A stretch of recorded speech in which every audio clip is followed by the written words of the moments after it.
Okay, so you've definitely seen the headlines. Tensions in the Strait of Hormuz are through the roof.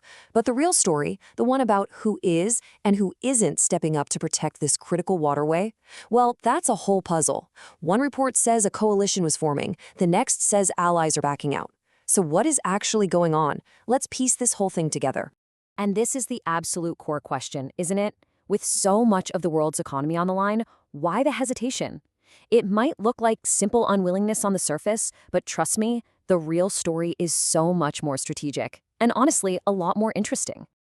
All right, first up, let's tackle this coalition question head on. If you're just looking at the news, it's pretty hard to tell. Are countries in or are they out? Well, it turns out, what we're all seeing in public is just one tiny piece of the story. This messy, hesitant phase, it's completely normal when you're building a coalition.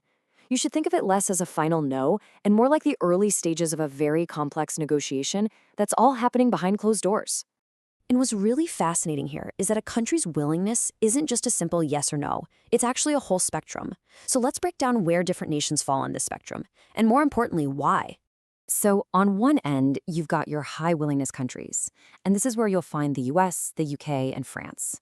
And it's really no surprise, right? They already have the naval power in the region, they've got the operational experience, and they have a clear strategic interest in keeping this waterway open. For them, it's a pretty straightforward decision. Then, in the middle, you have the moderately willing. We're talking about countries like South Korea and Japan, who are massively dependent on Gulf oil, plus a few key NATO states. Now, they want to join for sure, but they need what's called political cover, basically the safety and legitimacy that comes from being part of a broad, multinational mission before they'll officially commit. And finally, on the other end of the spectrum, you have low willingness or even outright opposition. Now, while China and Russia absolutely want the shipping lanes to stay open, they are strongly against a US-led military operation. They're pushing for a diplomatic solution instead. Okay, this brings us to what is maybe the most crucial insight of this entire puzzle: the huge gap between what governments are saying in public and what they're actually planning in private. This slide shows that divide perfectly. Look, on the public side, it is all caution, hesitation, and delayed commitments. But then look at what's happening privately, behind the scenes. Active coordination, direct military-to-military talks, and even conditional offers of support. The real work is happening behind the curtain. And here is the key takeaways summed up right here. When you hear the word unwillingness in the news, it often just means not committing yet under the current conditions. It's not a final no, it's a strategic pause. It's a negotiating tactic. So how does this public-private divide actually play out? Well, it creates two totally distinct paths for joining a coalition. We can call them the quiet joiners and the public announcers. This table really breaks it down nicely.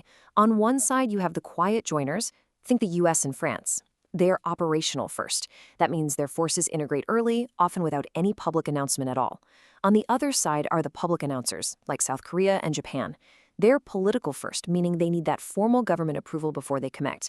And you'll notice the UK can actually be in both categories. They often act early and announce it early. This timeline explains exactly why the news can seem so contradictory. Here's how a coalition really forms. Step 1. The quiet joiners quietly move their ships into place.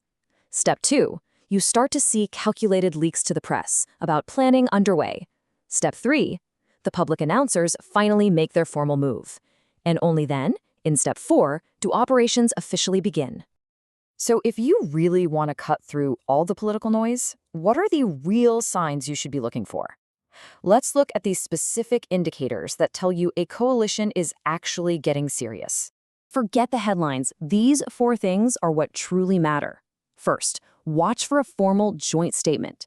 Second, listen for public confirmations from specific navies. Third, look for the physical movement of warships to assembly points. And the final, undeniable sign? That's when official notices go out to commercial shipping companies with actual times for escorted transit. When you see that, you know it's real. So, if you remember just one thing from this entire explainer, please make it this.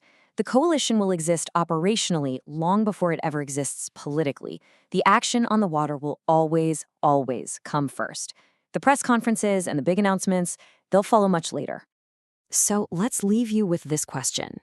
Now that you know the difference between the quiet joiners and the public announcers, Who do you really expect to see protecting that very first convoy?